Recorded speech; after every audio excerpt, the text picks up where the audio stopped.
तो बच्चों वीडियो को आगे बढ़ाते हैं। ठीक है, अब हम पढ़ेंगे क्या? अब हम पढ़ेंगे ताप गुणांक। ताप गुणांक, ठीक है, इसको हम क्या बोलते हैं इंग्लिश में? Temperature coefficient. Temperature coefficient of resistance, ठीक है ना। प्रतिरोध का ताप गुणांक क्या होता है? ठीक, इसको जरा ध्यान समझना बेटा। ठीक है, समझ लो। इस पे आधारित कुछ आंकिक सवाल भी आ जाते हैं, कभी कभी इसके बारे में पूछ लिया जाता है। देखो समझो बेटा, मान लो कि हमारे पास एक कंडक्टर है। इनिशियली मतलब शुरुआत में मान लेते हैं इस वक्त जो तापमान है इस कंडक्टर का T1 है, और इस कंडक्टर का अभी प्रतिरोध जो है वो RI है। I का मतलब बेटा इनिशियल, प्रारंभिक, ठीक है। और मान लो टेम्परेचर भी क्या है? TI, मतलब इनिशियल टेम्परेचर पे रेजिस्टेंस कितना है इसका कंडक्टर का? आपका RI है, ठीक है। अब देखो कहानी क्या है कि अगर हम पेन बदल दें, तापमान को बढ़ाएं, और मान लो तापमान बढ़ा के कितना हम कर दिए, तापमान कितना बढ़ा दिए? डेल टी, इतना तापमान बढ़ा के अब हमने इस कंडक्टर का तापमान कर दिया, फिर से कंडक्टर बना लें। अब बेटा हमने डेल टी तापमान बढ़ा के कंडक्टर का कितना तापमान कर दिया? तो कंडक्टर का तापमान हमने कर दिया TF, मतलब फाइनल टेम्परेचर। अब इसका प्रतिरोध जो है वो कितना हो गया? RF, मतलब फाइनल रेजिस्टेंस। अब अभी कंफ्यूज हो रहे हैं। हम ये कहना चाह रहे हैं कि TI पे प्रतिरोध है RI, ठीक है। अब हम तापमान को बढ़ा के, यहां पर देखो बेटा, हमने यहां क्या किया? डेल टी से तापमान बढ़ा दिया, और तापमान बढ़ा के अब हमारा तापमान कितना हो गया? TF। तो इस वक्त प्रतिरोध क्या हो गया? RF, डेल टी बढ़ाने पे, ठीक है। अच्छा, अब हमको ये करना है, जरा यहां कुछ चीजें देखो, यहां मैं लिख रहा हूं।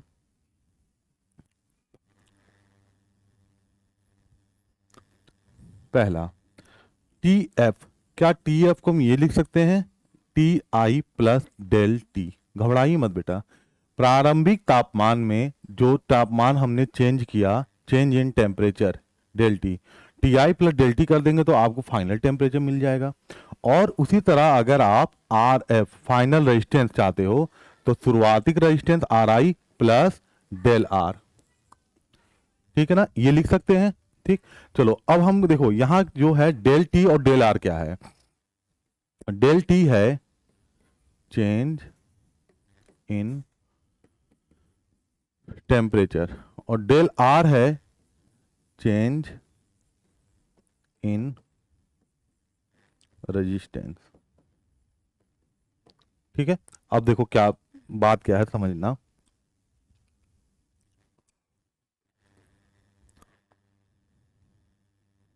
लिखिएगा, ताप बढ़ाने पर प्रतिरोध में हुआ चेंज, ताप बढ़ाने पर प्रतिरोध में हुआ चेंज, जिसे क्या नाम दे रहे हो बेटा? कितना प्रतिरोध चेंज हो गया? Del are. डेल आर दो बातों पर निर्भर करता है। दो बातों पर बेटा निर्भर करता है। कौन कौन सी दो बातें हैं, ध्यान रखना।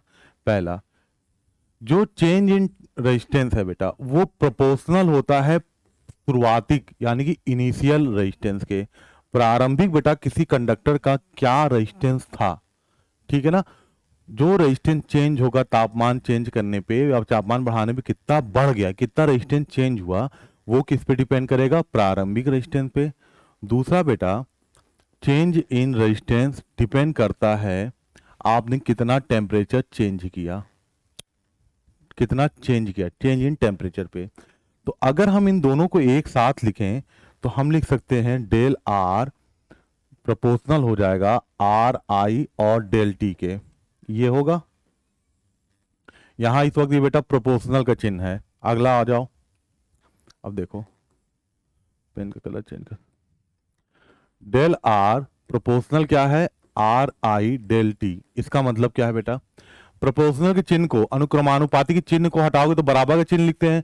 अब यहां पर बेटा ये अल्फा है, ये प्रोपोर्शनल, ये अल्फा चिन्ह है, ये कांस्टेंट हो गया बेटा, सेम बाकी वही है। ठीक है, यहां यहां अल्फा ताप गुणांक है, ताप गुणांक है बेटा अल्फा। तो यहां से देखो ये आया बेटा आपका, ठीक है, अल्फा क्या है आपका, ताप गुणांक। और इसकी यूनिट क्या होती है ताप गुणांक की, अभी देखते हैं। चलो अब देखो बेटा, डेल आर क्या है, प्रतिरोध में हुआ चेंज, यानी कि पहले फाइनल प्रतिरोध माइनस इनिशियल प्रतिरोध, यही तो होगा प्रतिरोध में हुआ चेंज। भाई आखिरी वैल्यू में प्रारंभिक वैल्यू को घटा दो तो ये चेंज पता चल जाएगा। डेल टी कैसे पता चलेगा, डेल टी पता चल गया, तो इसी फॉर्मूले में इसको रख दिया जाए, डेल आर और डेल टी को इस फॉर्मूले में। तो देखो डेल आर को क्या लिख सकते हो, डेल टी को क्या लिख सकते हैं भैया,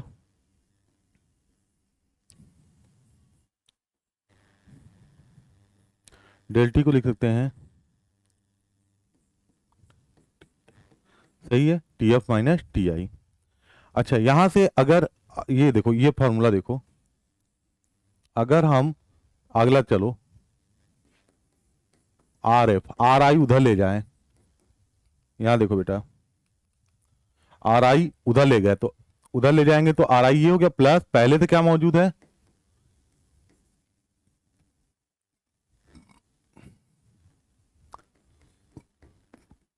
अरे यार पता नहीं क्या आज हो रहा।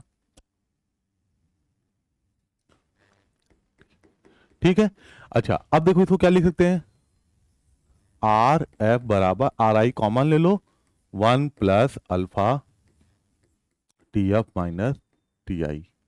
ये फॉर्मूला बच्चा याद रखना, ठीक है ना। इस फॉर्मूले में अल्फा क्या है, टेम्परेचर कोफिशिएंट होता है, और इसका बेटा मात्रक याद रखना, मात्रक, इसका मात्रक बेटा पर डिग्री सेल्सियस होता है, पर डिग्री सेल्सियस, ठीक है ना। चलो तो अब देखो बेटा, अगला लेक्चर में हम बात करेंगे इन पे आधारित सवाल की, ठीक है, टेम्परेचर कोफिशिएंट पे।